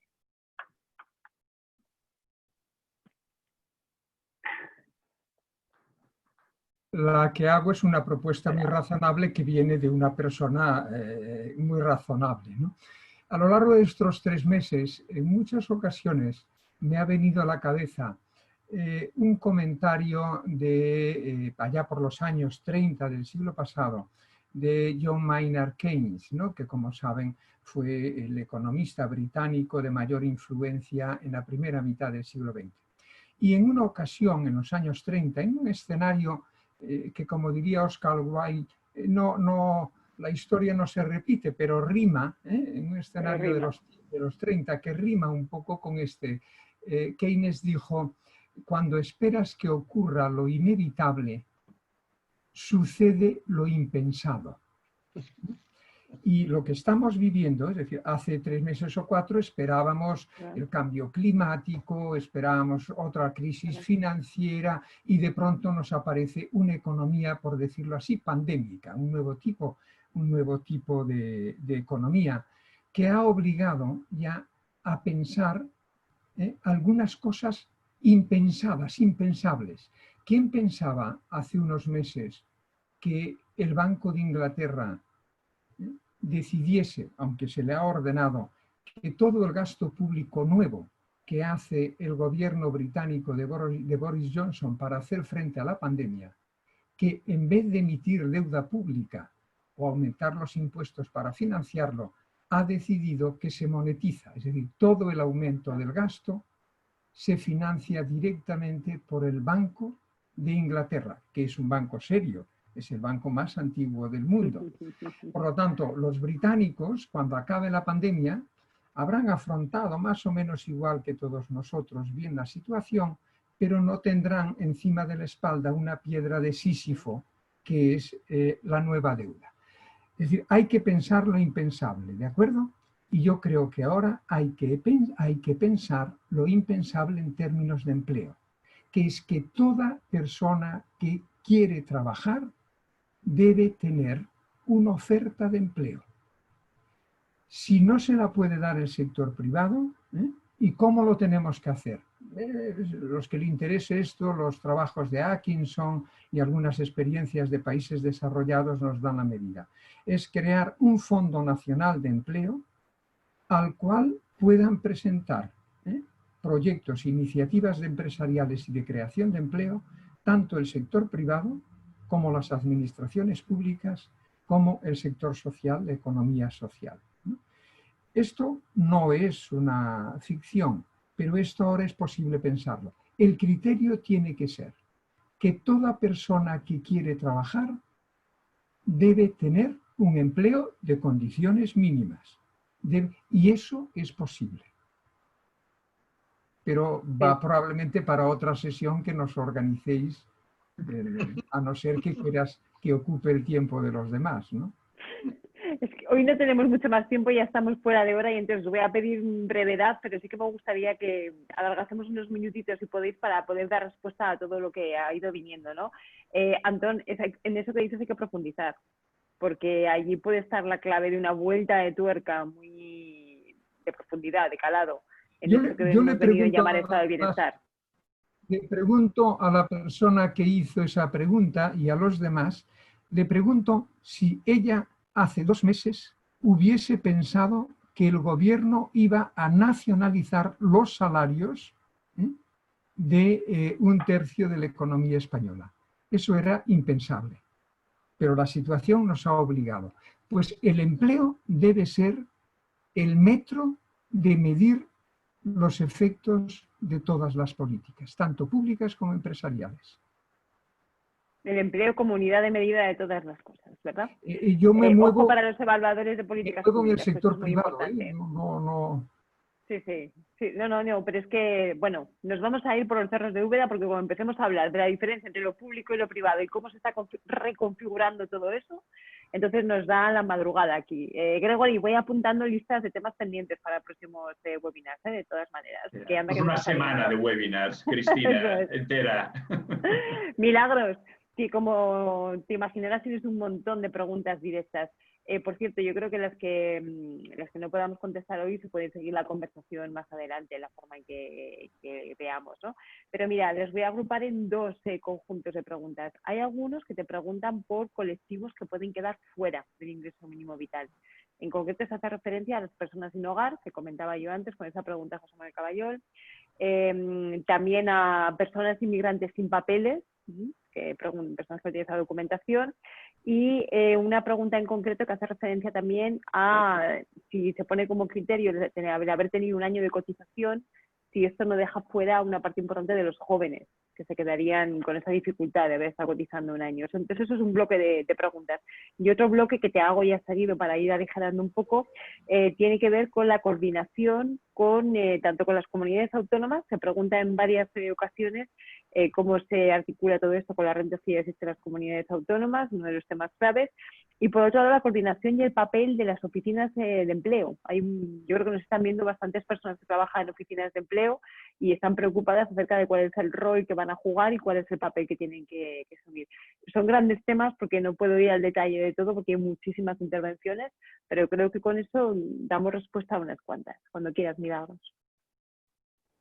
Bueno, voy a ser muy rápida porque cada una de ellas tiene para largo, ¿vale? Pero un poco con respecto a los colectivos creo que lo respondí antes, ¿no? O sea, hay determinados colectivos, la parte de las personas sin hogar, personas en situación irregular, nos hemos ceñido a determinadas características que administrativamente podríamos controlar bien. Vamos a seguir estudiando. Pensad también que la competencia de todo el tema de migraciones recae en este ministerio, o sea que somos absolutamente conscientes de que son temas que están encima de la mesa y vamos a seguir estudiando. Con respecto al año de cotización que pedíamos, aunque no de manera continuada en el sistema de la seguridad social, una cosa que nos han preguntado más veces con el tema de la edad a partir de 23 años hasta 65, lo que pretendíamos con esto era controlar determinadas rentas de emancipación, digamos, más o menos artificiales, es decir, que la persona que nos lo solicitara,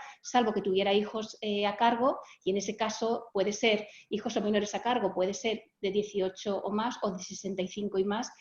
Si no era ese el caso, lo que pretendíamos es que el hogar unipersonal ya llevará algún tiempo de manera independiente para no generar artificialmente hogares, porque como podéis imaginar también en el análisis no solamente es la foto fija de lo que observamos en toda la información censal de los españoles, es que los hogares se forman y también tiene mucho que ver la formación del hogar en el momento del ciclo. Entonces teníamos que ver qué tipo de hogares iban a formarse y controlar eso, con lo cual toda esa parte que está estudiada volverá a revisarse, pero ese es el motivo por el que se han determinado determinados requisitos en la norma para que no se produjera esta situación.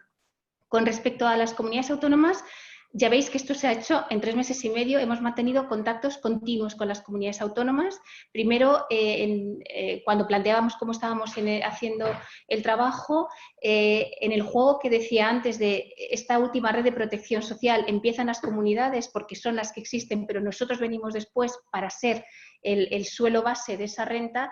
Ese juego tiene unas implicaciones importantes. Primero, nosotros no consideramos las rentas de las comunidades autónomas como renta de partida del hogar, pero esas rentas existen, es decir, que nosotros para pagar el ingreso mínimo vital no la tengamos en cuenta no significa que la comunidad autónoma no esté pagando esa renta. Entonces, para resolver esa parte, comunicación entre la Seguridad Social y la comunidad autónoma. Hemos planteado una disposición transitoria en la norma para poder acelerar incluso la conversión en bloque de determinados beneficiarios de las comunidades autónomas en el momento en el que ellas solicitaran el permiso a sus beneficiarios para que nosotros en el INS, en el Instituto Nacional de la Seguridad Social, pudiéramos empezar a reconocer de oficio determinados hogares y proceder así de una manera más rápida, con la consiguiente comunicación a la comunidad autónoma para que la comunidad autónoma pueda rectificar en el sentido de ajustar sus pagos a la información que llega del INS. Es decir, todo este procedimiento también está estudiado hasta que ellas se ajusten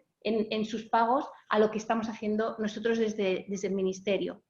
Y luego, lo de las oficinas de empleo, ahora mismo para la no desincentivación, además del instrumento que se desarrollará reglamentariamente, el incentivo al empleo, otro de los mecanismos que pedimos es que las personas que estén capacitadas para trabajar estén dadas de alta como demandantes de empleo. Pero de entrada ahora mismo, digamos que todo eso viene en la fase posterior a salir, que era salir con la prestación económica del ingreso mínimo vital. Ahora viene toda una parte de desarrollo, insisto en la palabra, pero viene toda la parte de gobernanza. He intentado ser muy rápida porque podría... Te lo agradezco porque el tiempo vuela, pero es verdad que son muchas cosas las que están encima de la mesa. Si no te he entendido mal, lo digo porque siguen llegando mensajes en ese sentido, quedan un montón de temas pendientes de ver en el detalle cómo se van cerrando y cómo se van centrando, pues porque en estos 3 meses que habéis tenido no ha dado lugar, no ha dado posibilidad a concretarlo todo, ¿no?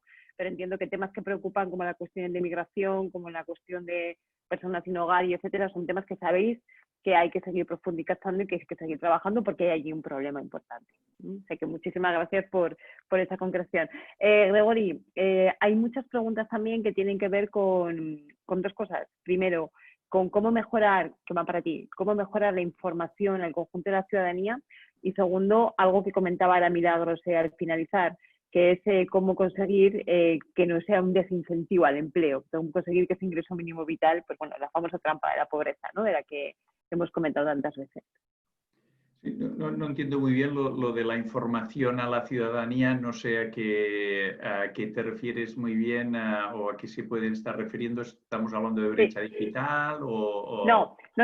Algo que comentaba también Milagros al principio, que es cómo conseguir que el conjunto de la población, específicamente aquellos que más lo van a necesitar, tenga la información acerca del ingreso mínimo vital, sepan dónde acudir, etcétera, etcétera.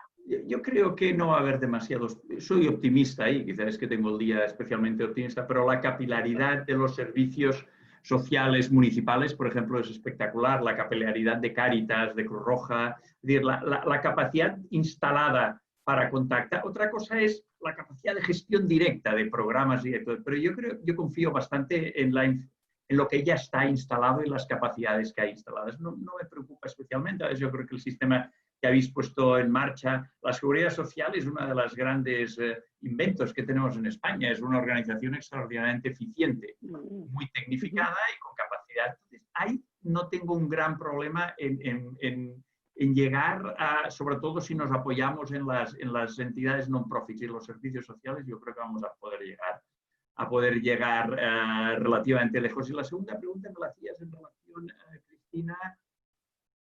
Sí, a cómo evitar la famosa trampa de la pobreza, cómo evitar yo creo que el propio diseño de la IMV está bastante bien estructurado para que la trampa de la pobreza no actúe de una manera determinante. Es decir, la posibilidad de compatibilizar. Yo creo que si ponemos en marcha instrumentos de acompañamiento eficiente a las personas para la búsqueda de empleo, hacemos buenos sistemas de intermediación, yo creo que ahí no va a haber un grave problema en términos de trampa de la pobreza, porque de hecho lo que decía antes, la trampa de la pobreza es la otra. La gran trampa de la pobreza es que si no hay un mínimo vital, es muy difícil encontrar empleo, es extraordinariamente difícil. Y por otra parte, la trampa de la pobreza está en algunas de las rentas que existen en estos momentos, en las que entrar y salir de la renta pública es muy difícil. Claro, ¿qué es lo que pasa? Si tú tienes una renta que necesitas 4 meses de gestiones para entrar en ella, que cobras 700 euros, te hacen una propuesta de un empleo de 800 euros, no vas a ir, entre otras cosas, porque ese incremento de renta te genera un riesgo de que si pierdes el empleo, volver a la renta es muy complicado. Por lo tanto, yo creo que lo importante es que haya un mecanismo de compatibilidad y de fácil entrada, fácil salida. Es lo que yo creo que, como mínimo en el diseño, está. Sí que es verdad que habrá que ir afinando, yo creo, con las evaluaciones, los umbrales, ¿no? Es decir, cómo trabajáis con los incentivos a trabajar que hagan que un incremento de 300 euros, de 400 euros, no reduzca sustancialmente, por lo menos en el corto plazo, el ingreso mínimo vital. No sé si me explico. Este yo creo que es el elemento que habrá que ir afinando casi en un proceso de prueba y error. Pero lo fundamental es que el ingreso mínimo vital tenga mecanismos de fácil entrada, fácil salida y alta compatibilidad con el empleo. Con eso, yo creo que reducimos sustancialmente la trampa de la pobreza. Y luego, por otra parte, tampoco nos preocupemos demasiado. Claro que va a haber ineficiencias en la actuación. Por supuesto, como las hay en todos los sitios, la cuestión es que estén en un ámbito, en un límite que no pasen del 7%, del 8%, del 10%. Por tanto, tampoco nos estiremos los pelos, quien los tenga, porque haya trampas de la pobreza marginales. Lo fundamental es la estrategia general y que la eficiencia cubra una parte muy importante de las personas que llegan a la IETV. Parece mentira que todavía haya que recordarlo, pero a mí de vez en cuando me gusta volver a traer a colación ese ejemplo que dice que si porque haya un tanto por ciento X, un 1, un 2, un 3, un 5% de fraude, no hay que poner en marcha políticas sociales, es como decir que como sabemos que hay un 5% de robos en los grandes almacenes, hay que cerrar los grandes almacenes, ¿verdad? Bueno, pues sería una cosa un poco parecida, absolutamente absurdo. Pero bueno, conviene recordarlo. Y yo creo que en muchas de las políticas sociales nosotros lo tenemos comprobado. Claro, uno de los problemas que nos plantean cuando empezamos a entregar tablets, nos dicen, pero la gente se la quedará, la gente... De momento los porcentajes son mínimos. Por lo tanto, oiga, preocupémonos del 97% y hagámoslo bien para el 97%, y no digo que nos despreocupemos del 3%, pero no pongamos toda la carga de la prueba, todos los diseños en controlar el 3%, porque nos vamos a olvidar del 97%. Os puedo decir que de tablets nos han desaparecido 2. Es decir, damos en muchos de los proyectos, tenemos dinero de bolsillo para comprar chaquetas, para comprar zapatos. Sí, que recuerdo que una vez a una señora le dimos un dinero para que se pudiera hacer un tinte, para poder ir a una entrevista presentable. Y no volvió. Sí, vale, perfecto. Bueno, ¿cuántos casos como estos nos han pasado? 1 entre 200. Pues ya lo doy por bueno. Bueno, pues déjame que aproveche para reivindicar, por favor, el papel de las evidencias empíricas de las políticas sociales, ¿no? Y de paso reivindicar el papel de sociólogos, politólogos, científicos sociales, economistas, etcétera, que entre otras cosas nos encargamos a eso, ¿no? A ver cuáles son esas evidencias más allá de las intuiciones, que muchas veces son prejuicios que tenemos cada cual. Manuel, déjame que cierre contigo. Hay una pregunta directa para ti, que además cierra muy bien el círculo de la conversación, ¿no? Cuando Antón Costas decía al principio, bueno, seguimos teniendo una imagen social de la pobreza culpabilizadora, estamos culpando al pobre, ¿no? de su desgracia, y lo ponía en relación con la meritocracia y con todos estos temas. Hay una pregunta directa para ti que es cómo sensibilizar al conjunto de la sociedad acerca de la importancia que tiene este tipo de políticas. Cómo hacer que ese 72% que comentaba antes Antón según las encuestas que no acaban de ver claro que esto sea algo permanente o que sea algo incondicionado, cambien esa visión y podamos pasar, que es la clave de todo esto, pasar de la lógica asistencial a la lógica de los derechos. Y por lo tanto, superemos todos estos debates. ¿Cómo lo veis en Cáritas? Muchas gracias, Cristina. En esas estamos. Yo creo que esa es la gran cuestión. Es verdad que el otro día oía yo un proverbio japonés que dice que procura vivir tiempos interesantes. Estamos viviendo un tiempo muy interesante en todos los sentidos. Yo creo que se está aprendiendo mucho y estamos aprendiendo también en eso, en acompañar, en estar cerca del que más lo necesita, en intentar soslayar sus grandes problemas. Yo creo que en Cáritas aportamos lo que aporta la sociedad española. Cáritas es iglesia, como sabéis. Precisamente en esta semana celebramos o conmemoramos la Semana de la Caridad, y mañana en cualquier caso era siempre el jueves del Corpus, y ahí Cáritas juega ese papel, estar siempre cerca de lo que se puede necesitar y de los más vulnerables. Nosotros hemos extendido muchísimo nuestros ámbitos de trabajo. Como sabes, ahora mismo Cáritas Española es, vuelvo a repetir, una organización inmensa con mucha capilaridad, como decía también Gregory hace un momento. Creo que podemos estar con en las situaciones más complicadas, estar con los que en este momento requieren nuestra ayuda, y eso es lo que intentamos. De hecho, también alardeamos de números cuando decimos que todos los días Cáritas abre más de 6.000 puertas. Entre las Cáritas parroquiales y los proyectos diocesanos, a diario tenemos abiertas esa cantidad de puertas por las que se pueda acceder y encontrar lo que requiere cada persona. ahí el Papa también nos lo dice casi a diario cuando nos promueve a apoyar el desarrollo humano integral, el desarrollo de la persona. No darle solo de comer, no darle solo de pan en un determinado momento o peces, sino estar con él y intentar que siempre encuentre en la sociedad lo que está buscando. Sea inmigrante, sea persona sin hogar, sea lo que sea. Somos humanos y creo que eso lo tenemos tenemos una lección de vida que hay que continuar como sea. Muchísimas gracias, Manuel. Bueno, hemos agotado el tiempo, hemos rebasado el tiempo. En primer lugar, disculpas porque no podemos dar respuesta a todas las preguntas que han ido surgiendo en el chat. La verdad es que nos gustaría responderlas, pero no nos da tiempo, pero las recogeremos para ver si es posible en algún otro espacio poder darle salidas. Yo os querría agradecer a los cuatro el ejercicio tan interesante que habéis hecho de síntesis y de análisis del momento en el que estamos viviendo y de lo que tenemos por delante. Quería agradecer también a todos los que nos han estado escuchando, que por cierto he ido mirando la cifra y ha sido una cifra realmente interesante, igual que decir que hay mucho interés, hay ganas de saber, ganas de debatir, ganas de profundizar en este tema. La verdad es que creo que estamos, confirmo eso que comentaba al principio, ¿no? Me reafirmo en eso de que estamos en el inicio de un proceso que desde luego lleva ya mucho detrás, tiene un background tremendo, pero que estamos en el inicio de un camino interesante, que quedan muchos temas por resolver, tanto desde lo concreto, como comentaba Milagros, como también desde un punto de vista más macro de cómo se interrelaciona este instrumento en concreto con el resto de políticas públicas, ¿no? Y ahí es donde decíamos, Gregory, que hay una lista de debates pendientes que surgen que quedarían para mucho, pero que creo que es interesante abordarlos. Realmente yo tengo la sensación de que esta tarde se está viviendo un momento histórico, de que estamos poniendo una pieza esencial que se estudiará cuando se haga historia de nuestro estado social, de nuestro estado de bienestar.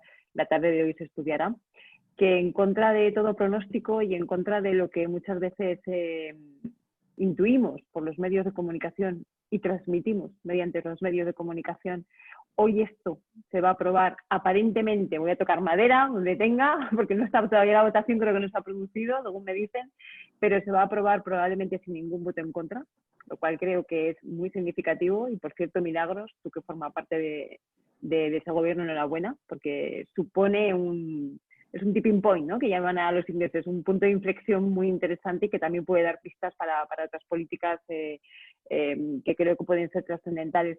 Y probablemente si se ha conseguido esto es porque se ha sido capaz de hacer un ejercicio de empatía, que creo que es en el fondo algo que ya está subyacendo en todas vuestras intervenciones, y creo o intuyo que es a lo que se refería Antón cuando decía todo el mundo debería ser un año pobre, o a lo que se refería a Gregory cuando decía hemos contratado gente que haya estado por lo menos una semana en el paro, ¿no? En el desempleo.